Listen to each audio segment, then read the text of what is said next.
আর রব্বুল আলামিন আমি যা দেখলাম মাবুদ রে, আমি ওই নেম দড়িয়ার কিরালে সারাদিন গত করলাম কিন্তু কিছু দেখা গেল না। আমি সারাদিন গত করলাম কিছু দেখা যায় না, শুধুমাত্র একটি দৃশ্য দেখা যায়। আল্লাহ গো, একটি ভুল পড়তেছেন লা ইলাহা ইল্লাল্লাহু, আর একটি ভুল পড়তেছেন মুহাম্মাদুর রাসূলুল্লাহ। আয় আল্লাহ, এই ফুলটা মুহাম্মাদুর রাসূলুল্লাহ পড়ার সঙ্গে সঙ্গে এই ফুলটার ভেতরে ঢুকা যায়। আয় আল্লাহ, আমার মন বলতেছে আমি মুসা যদি আজ থেকে আমি মুসা যদি এই জিনিসটায় আমি বেশি বেশি করে আমল করলে, আমি মুসা আজ থেকে বেশি বেশি করে এই জিনিসটা আমল করলে আমি মুসা অনেকে লাভবান হব, অনেকে উন্নত মানের হব। জয়গণ সুবহানাল্লাহ। আমার ভাইরা আসছি যখন কিছু করে যুবক ভাইদের জন্য কিছু করে কথা বলে দিয়ে যাই। আমার ভাইরা, আপনি নামাজ পড়লেন, রোজা রাখলেন, হজ করলেন, যাকাত দিলেন, কিন্তু আপনার বাড়িতে আপনার পিতা মাতা সন্তুষ্ট। আল্লাহর কসম, যদি আপনার বাড়িতে আপনার পিতা মাতা সন্তুষ্ট থাকে, আমার আল্লাহ এবং আল্লাহর নবীও সন্তুষ্ট। আর যদি আপনার বাড়িতে আপনার পিতা মাতা সন্তুষ্ট থাকে, আমার আল্লাহ এবং আমার আল্লাহর নবীও সন্তুষ্ট। জোরে জোরে বলেন সুবহানাল্লাহ। কারণ কি? আল্লাহর নবীর সাহাবী, আল্লাহর নবীর এক সাহাবী একদিন এসে বলতেছেন, আল্লাহর নবীকে বললেন, নবী গো, আমি যা খেদমত করব কার ইয়া রাসূলুল্লাহ, আমি খেদমত করব কার নবী গো।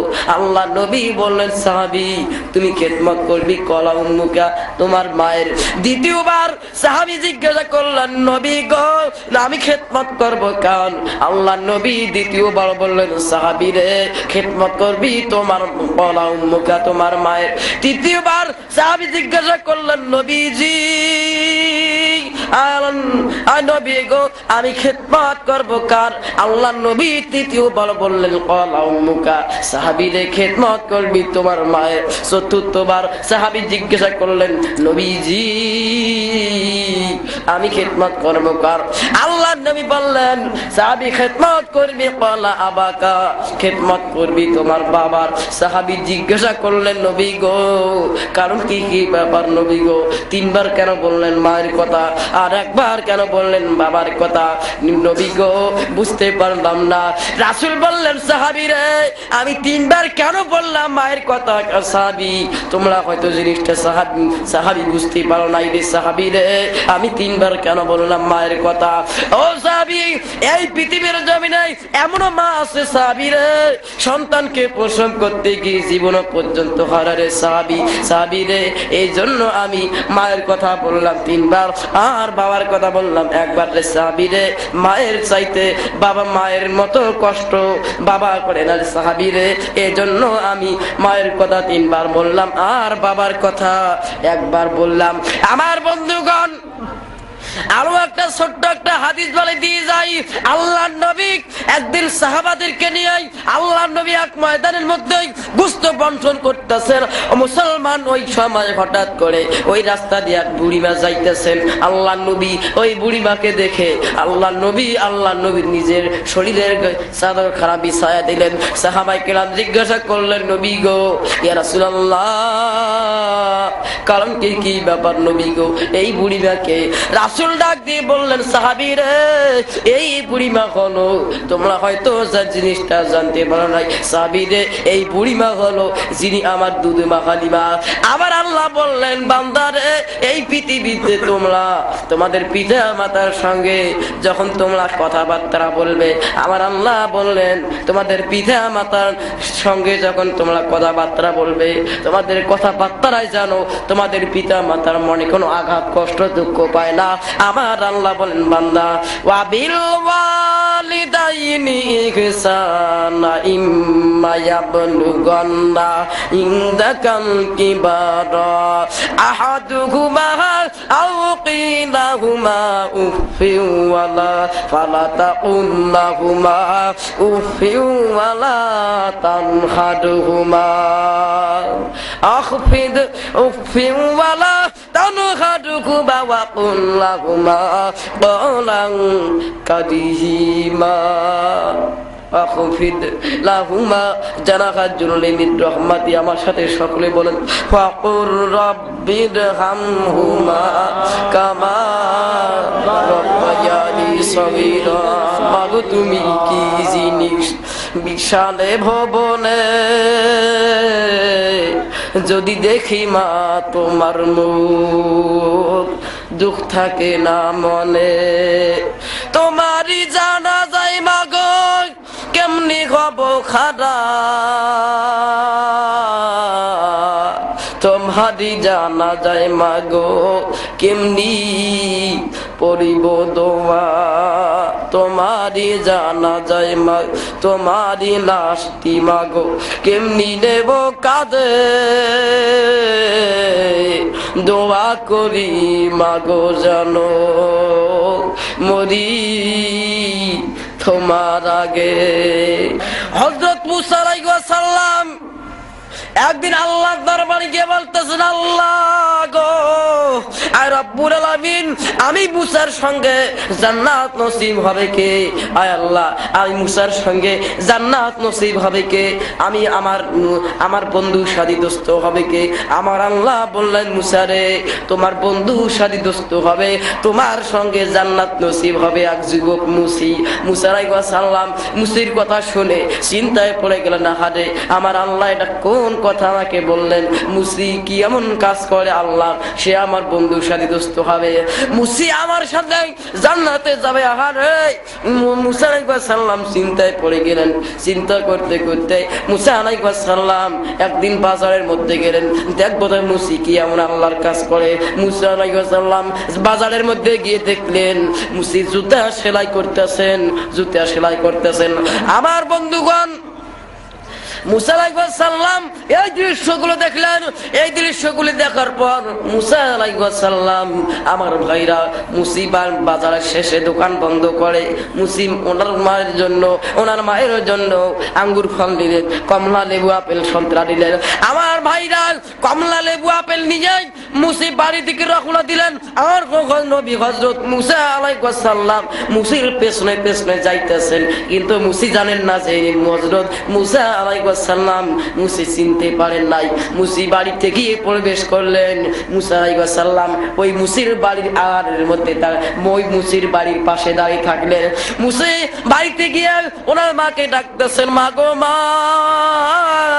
একটু কষ্ট করে ওঠো গো মা, একটু কষ্ট করে ওঠে দরজাটা খুলে দাও।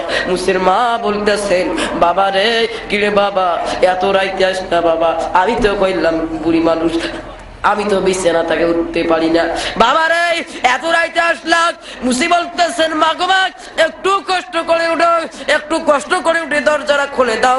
মুসির মা কষ্ট করে উঠে দরজা খুলে দিলেন। দরজা খোলার পর মুসি ঘরের মধ্যে প্রবেশ করার পর বললেন, মা গো মা এই দেখেন গো মা তোমার জন্য আমি আপেল আনছি, আঙ্গুর ফল আনছি, একটু খাও গো মা একটু খাও। মুসির মা বলতেছেন, বাবা রে ইর বাবা তোমার তো স্ত্রী ছেলে সন্তান আছে, তোমার স্ত্রী ছেলে সন্তানকে নিয়ে তুমি খাওয়াও। মুসি বলতেছেন, মা গো মা আমার জন্য আপনি দোয়া করবেন, এই পৃথিবীতে যতদিন আমি বেঁচে থাকবো গো মা আমি তোমাকে এনে খাওয়াবো, আমার জন্য দোয়া করবেন। মুসির মা এই কথা শোনার পর আমার আল্লাহ দরবারে দোয়া করলেন, আল্লাহ রব্বুল আমিন আমার যুবক সন্তান, আল্লাহ আমার এই সন্তানকে তুমি নবী হযরত মুসা আলাইহিস সালামের সাথে তুমি জান্নাত নসিব করে দাও গো আল্লাহ, জোরে কোন সুবহানাল্লাহ। আমার ভাইরা মুসা আলাইহিস সালাম এই কথা শুনলেন। এই কথা শোনার পর একটা দৌড় দিয়ে এসে মুসির গলা ধরে বলতেছেন, ভাই রে ওগো ভাই তোমার সাথে আমার জান্নাত নসিব হবে, তুমি আমার আজ থেকে বন্ধু সাথী, তুমি আমার এখন থেকে দোস্ত, তুমি আমার বন্ধু সাথী। ভাই রে ভাই ও ভাই যুবক রে তোমার সাথে আমার জান্নাত নসিব হবে। তো আমি তোমার মা যে বললো আল্লাহ আমার সন্তানকে তুমি মুসার সাথে জান্নাত নসিব করে দিও। ভাই রে আমি সেই মুসা আলাইহিস সালাম। তোমার মা যায় আল্লাহ দরবারে দোয়া করে দিলেন, আল্লাহ গো আমার সন্তানকে তুমি মুসা আলাইহিস সালামের সাথে জান্নাত নসিব করে দাও। ভাই রে, ভাই যুবক রে, তোমার মায়ের দোয়া আমার আল্লাহ রাব্বুল আলামিন তোমার মায়ের দোয়া কবুল এবং মঞ্জুর করে নিয়েছেন। জোরে জোরে বলেন সুবহানাল্লাহ। আমার বন্ধুগণ, আরো ছোট্ট একটা কথা বলে দিয়ে যাই। আল্লাহর ওলিদের জীবনে খুঁজলে পাওয়া যায়। আল্লাহর ওলি হযরত বাইজিদ বুস্তামি রাহমাতুল্লাহ আলাইহি ওনার মায়ের দিন বাইজিদকে ডেকে ডেকে বললেন, বাবা বাইজিদ আমার পানির পিপাসা এসে গেছে রে বাবা বাইজিদ, একটু তুমি এক গিলাস পানি এনে তুমি আমাকে খাওয়াও। বাইজিদ বুস্তামি রাহমাতুল্লাহ আলাইহি বাড়ির আশেপাশে দেখলেন কোথাও পানি নেই, পাকঘরের মধ্যে দেখলেন কোথাও পানি নেই। বাইজিদ লাস্ট টাইমে তাড়াতাড়ির মধ্যে গিলাস হাতের মধ্যে নিলেন, গিলাস হাতের মধ্যে নিয়ে নদীর দিকে রওনা দিলেন। নদী থেকে এক গ্লাস পানি আনলেন। এক গ্লাস পানি এনে বাইজিদ বুস্তামি রাহমাতুল্লাহ আলাইহি ওনার মায়ের শিউরে দাঁড়িয়ে রয়েছেন, পানির গ্লাসটা হাতের মধ্যে নিয়ে। বাইজিদ মনে মনে ভাবলেন, আহারে আমার মাকে যদি আমি ঘুমন্ত অবস্থায় ডাক দেই তাহলে আমার মায়ের ঘুমের ব্যাঘাত ঘটবে, ঘুম নষ্ট হয়ে যাবে, ঘুম ভালো লাগবে না। আল্লাহ আমার মাকে আমি ডাকবো না এই অবস্থায়, না না না না ডাকা যাবে না এই অবস্থায়।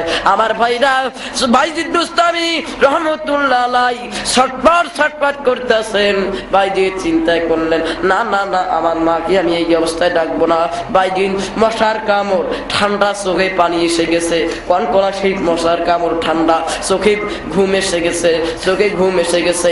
আমার ভাইরা বাইজিদ ছটফট করে সারা রাত গত করলেন। সকালবেলা বেলা লাল হয়ে গেল। বাইজিদের মা ঘুম থেকে জাগ্রত হইলেন। ঘুম থেকে জাগ্রত হওয়ার পর বাইজিদ বুস্তামি রাহমাতুল্লাহ আলাইহির মা দেখতে পাইলেন ওনার সন্তান বাইজিদ ওনার মায়ের শিউরে পানি গ্লাসটা হাতের মধ্যে নিয়ে দাঁড়িয়ে রয়েছেন। বাইজিদের মা বললেন, বাবা রে, কি রে বাবা বাইজিদ, কেন তুমি আমার শিউরে পানি গ্লাসটা নিয়ে দাঁড়িয়ে আছো?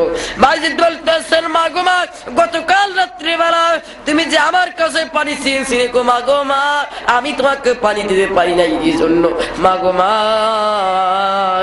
আমি বাড়ির আশেপাশে দেখলাম কোথাও পানি নেই, পাকঘরের মধ্যে দেখলাম আমি কোথাও পানি নেই। আয় মা, ও মা গো মা, আমি লাস্ট টাইমে আমি তাড়াতাড়ি গ্লাস হাতের মধ্যে নিয়ে নদীর দিকে রওনা দিছি। মা গো মা, আমি নদী থেকে এক গ্লাস পানি আনলাম, নদী থেকে এক গ্লাস পানি এনে দেখতে পাইলাম মা গো মা আপনি ঘুম গিয়েছেন। আমি চিন্তায় পড়ে গেলাম, আহারে আমার মাকে আমি যদি এই অবস্থায় ডাক দিই আল্লাহ গো, তাহলে আমার মায়ের ঘুমের ব্যাঘাত ঘটবে, ঘুম ভালো লাগবে না, ঘুম নষ্ট হয়ে যাবে। মা গো মা, আমি এই জন্য আমি তোমাকে ডাকি নাই গো মা, কনকনা শীত, মশার কামড়, ঠান্ডা চোখে ঘুম এসে গেছে। মা গো আমি সারা রাত ছটফট করে সারা রাত আমি গত করলাম। মা গো মা, আমি সারা রাত গত করলাম।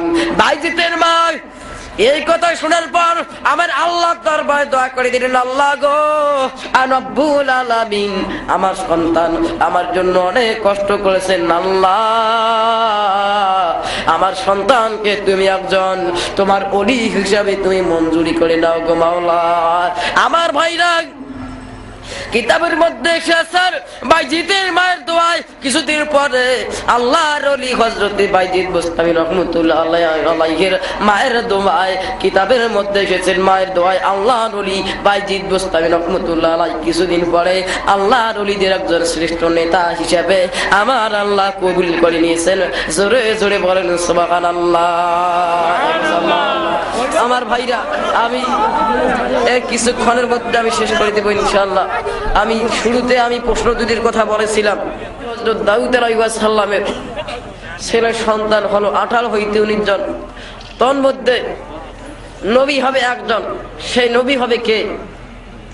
এই প্রশ্ন দুটির আমি বলেছিলাম, কি তাই না? কথাই যে বললেন না, কি তাই না? জি, এই প্রশ্ন দুটির জবাব দিয়ে আমি এখন শেষ করে দিই। কি রাজি আছেন? দাউদ আলাইহিস সালাম ওনার ছেলে সন্তান হলো 18 হইতে 19 জন, মধ্যে নবী হবে একজন দাউদ আলাইহিস সালাম। আমার ভাইরা ওনার ছেলে সন্তানদেরকে ডেকে ডেকে বললেন, বাবা রে বাবা, এসো বাবা, এসো কাছে আসো। দাউদ আলাইহিস সালাম ওনার ছেলেদেরকে বললেন, বাবা রে বলো তো বাবা, 1 নাম্বার প্রশ্ন শুরু, বলো তো বাবা দূরের দেশ কোথায়? ওনার ছেলে সন্তানরা কেউ বলতেছেন আব্বা গো দূরের দেশ হলো সৌদি আরব, কেউ বলতেছেন আমেরিকা, কেউ বলতেছেন দুবাই, কেউ বলতেছেন লন্ডন, কেউ বলতেছেন ভারত। এক একজন একটা রাষ্ট্রের নাম বলতেছেন।